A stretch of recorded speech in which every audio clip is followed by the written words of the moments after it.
Hi everybody, welcome to another Qashqai video. Today's another wish.com special, and what we're going to be looking at is one of these, which you may have seen around. It's called a shark fin antenna aerial. If you've got a Qashqai beyond 2016, these were standard. I think it's 2016, but pre that it's just the old style stick-up aerial.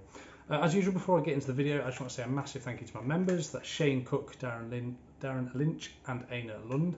You guys are awesome. If you'd like to join those guys and get things like videos 24 hours before everyone else and shout outs in videos, just check out the join button just below. But for now, let's check out what we got in the packaging and get on with it. So here's what we get. Voila. Now I've ordered this in black because they do a dark red, but I didn't think it would match my colour of the car very well, so I've just gone for a black colour. You can see it's very light, it's definitely plastic, and we can see underneath we've got the aerial adapter here, which is like a screw.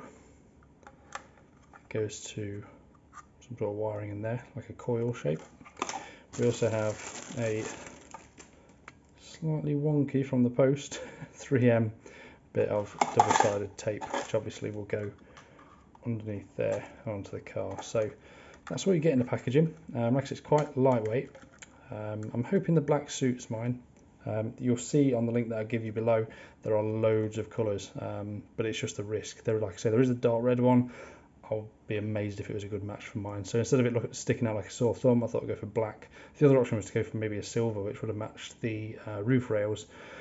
But yeah, let's see how this goes. So we're going to go down to the car now. I'm going to show you the very simple task of removing the old aerial. And what we're going to do is, before I stick this down, I'm going to attach the new aerial, screw it in, and we're going to see if the signal strength is affected at all using the onboard diagnostics on the stereo.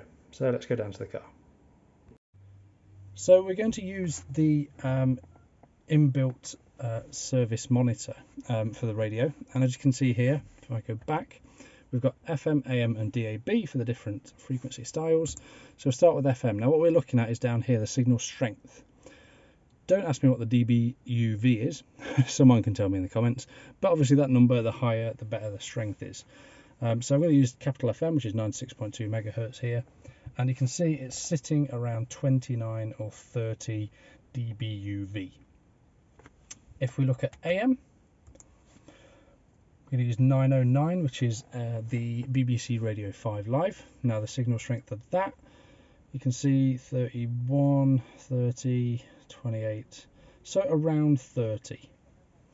Now DAB, from what I'm aware of, is actually done via a different antenna in the rear windscreen, but we do it because a lot of people argue that actually it uses the same aerial on the roof. So we'll show you it just in case it might be affected. You can see with DAB there's a lot more things you can check.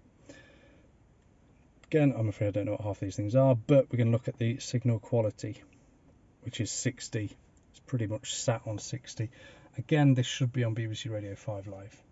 So now what we're going to do is go up to the top of the car and put the shark fin antenna on, and then we'll come back and see if any of those numbers have changed.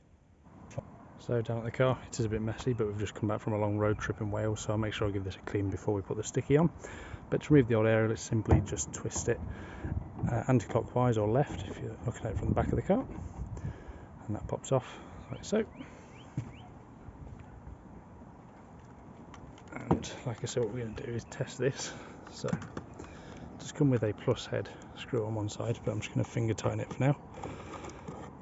So put that in. In fact, it has a little nut on it. I'm going to remove that nut and just screw the screw straight in.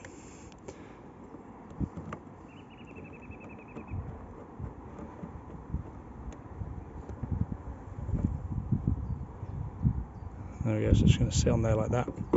So let's go see how the signal strength is affected. So we're now back in the car and we've got that sharp antenna fitted. Now, so the key things were FM was around 30, AM was around 35 and DAB was 60, whatever that number was for the strength. So let's have a look. So FM, just need to give it a little bit of volume just for it to get the signal. which I'll try and talk over in case there's any audio on, I don't get a copyright strike. It will catch it. Hopefully. There we go.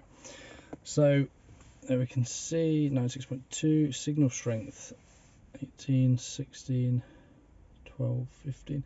So there's definitely an effect there, isn't there? Wow, dropped as low as 4. 23. So this was 30 before. You can see also it's struggling to get the RDS, which is the station name. So that's interesting. That has dropped quite a lot. That's halved. So that was 30. Let's see what AM is. This was 35.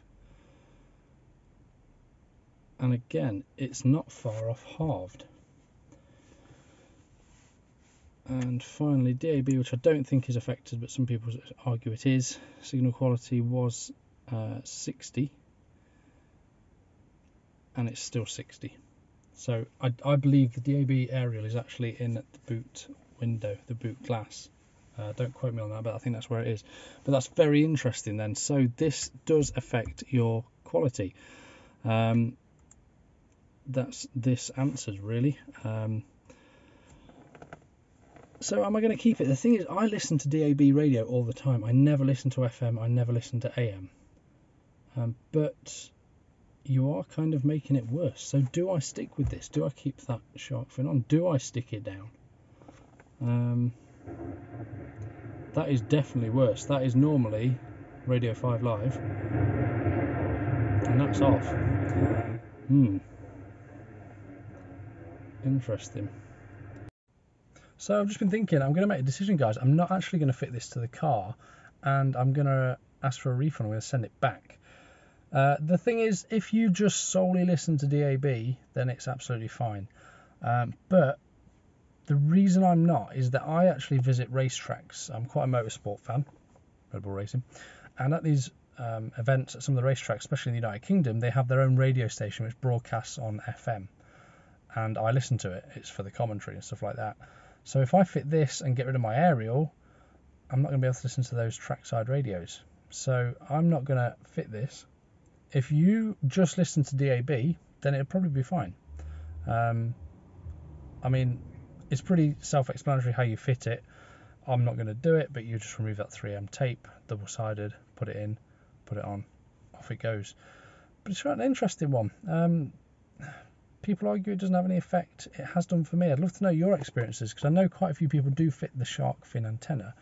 Something I could maybe look into is, obviously you may not be aware, the newer Qashqai, so this is 2014, the newer Qashqai has the shark fin aerial. I wonder if I can find that part number and get the official Nissan one, and it might be a better quality. Maybe because, yeah, at the end of the day, this is from wish.com. It's a cheap one. The parts and the stuff like that aren't going to be high quality. So it could be just down to that. It's not a very high quality part, and that's the reason it's not got a very good antenna on it. But that's it for this one, guys. Sorry it's been a bit of a...